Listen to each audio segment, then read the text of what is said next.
It is heartbreaking that even today, racism, both explicitly and implicitly, is still very prevalent, and we still need to protest against it.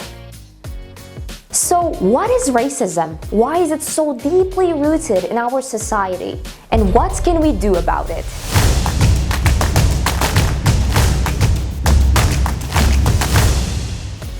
Hello everyone, and welcome to a new series of videos outlining important societal issues.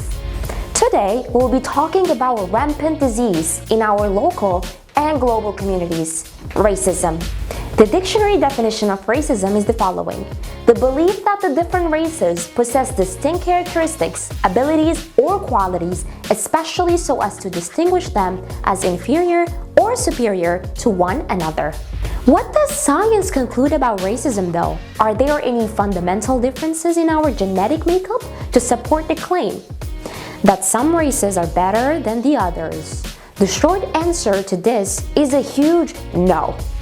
There are very minimal genetic differences among humans of different races, and even the ones that exist are non-related to race, but rather to humans' adaptive abilities to environmental constraints. The whole argument in defense of slavery becomes utterly worthless the moment the African is proved to be equal to the Anglo-Saxon. Science stands strongly behind this proof. As people of faith, we can view racism from a variety of lenses. For instance, the most fundamental teachings of Judaism clearly dismiss racism altogether. For example, on Leviticus 19:34, the following is stated: "You shall love a stranger like yourself." In a very similar way, Christians believe in the following verse: God does not show favoritism, but accepts from every nation the one who fears him and does what is right. Acts 10:34-35. Islam offers a very similar viewpoint to its followers, presenting the idea that the diversity of colors is a strong sign of Allah's wonders. Here goes the verse: "And among his wonders is the creation of the heavens and the earth, and the diversity of your tongues and colors. For in this, behold their messages, indeed for all who are possessed of innate knowledge." 30:22. Religion as an organized belief, despite the institution that it belongs to, collectively rejects the notion of racism.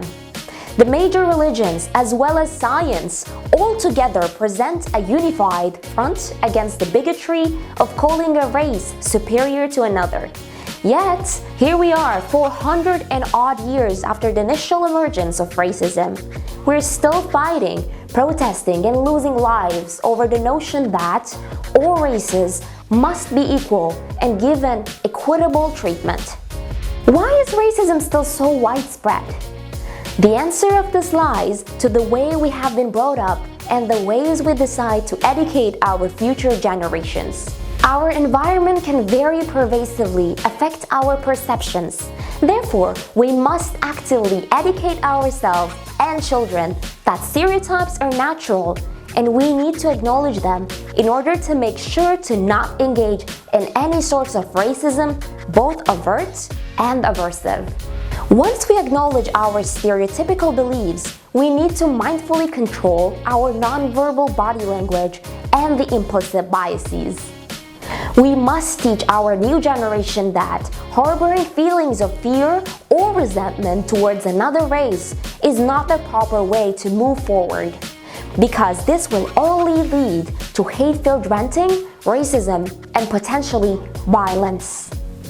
Education is key in moving forward as a loving, embracing, and all-accepting society. And it is very important to note that we will know that inclusivity has really become embedded in our culture when the term becomes obsolete.